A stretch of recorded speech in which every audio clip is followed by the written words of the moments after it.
So we're interested in the relationship between demand and price. Yeah, so what we really want to understand is how price affects demand and ultimately how demand affects price. So the question we've got to ask ourselves firstly then is what determines whether or not you would buy something as a given price? Suppose this iPhone X is, I don't know, whatever it is these days, 600 quid. What would determine whether or not you'd be willing to buy that? And the answer is you'd only be willing to buy it if you felt that it was worth it. Yeah, if you got at least £600 worth of satisfaction, at least £600 worth of value from that phone. So economists have this idea of what's called utility. And what utility measures, so utility, as I think we mentioned earlier, utility measures the satisfaction gained. And you're only, and that satisfaction gained, it could be from that iPhone X, it could be from, as we said, staying in bed, it could be from watching a film and so on, and it's only worth doing it, so we will demand something only if the utility that we get from that thing is greater than the price that we have to pay. So that's important. So all we've now got to say then is, well, what determines utility? And one of the important concepts that you need to understand is what's called the principle of diminishing marginal utility. Now, the principle of diminishing marginal utility is essentially quite straightforward.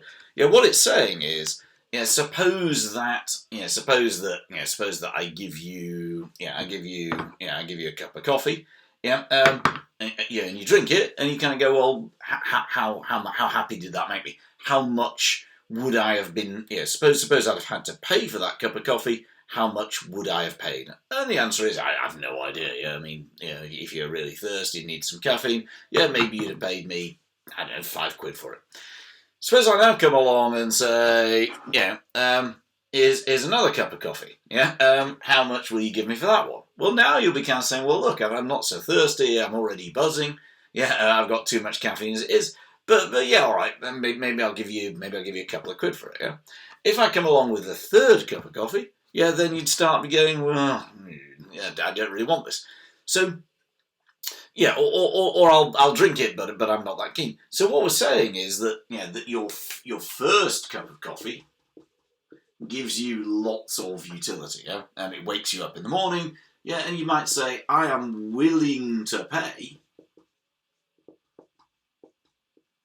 £5, for that first cup. Your second coffee,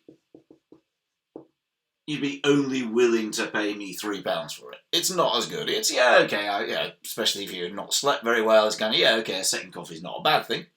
A third coffee, you're starting to go, blimey, I'm going to be wired all day. At most you'd give me £1 for it. So what we're saying is that, your extra satisfaction is going down.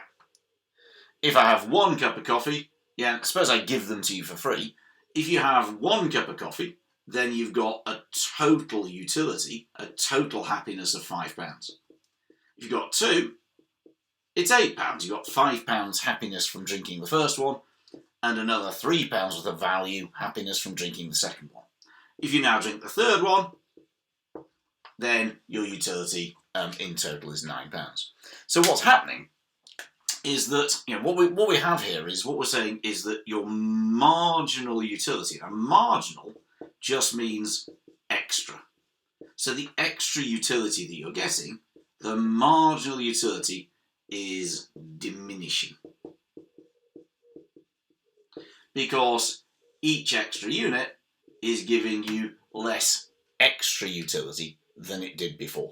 And that's because your need, as we consume more, your need has already been partly met. And that's why marginal utility diminishes. Because when you wake up in the morning, it's kind of, Christ, I need a coffee. You drink it, you don't need a second one so much. You drink another, you don't need it so much, and so on. Now we can show this. We can show this graphically. Yeah, so what we can do is we can kind of go, well, look. Let's suppose that's cups of coffee, and that's your utility, and we're measuring that by your willingness to pay. So how much you'll be willing to pay, that's supposed to measure your utility, that's supposed to measure your happiness or satisfaction. So your first unit, we said you'd be willing to pay £5. The second unit, your second unit, you'd be willing to pay £3. Your third unit, you'd be willing to pay £1.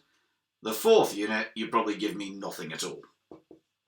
And the fifth unit, you might say, I'll only drink it if you pay me money. Yeah, so you might actually argue that only if I pay you £2 would you drink the fifth one. So what we can do is we can kind of join those up, and we can call that line there, we can call that MU, which is marginal utility. And if we then, underneath, put total utility, then if I consume 1 cup of coffee, my total utility is £5. If I consume 2, my total utility is £8. 3, it's £9. 4, it's still £9. And 5, you're starting to feel sick. Your total utility would actually fall to £7. So it would go there, there, there, there, there, there. So what's happening here, is that total utility, your total satisfaction, rises more slowly. And what we'll do in a minute is use that to explain how we can link that to determining how much will be bought at each price.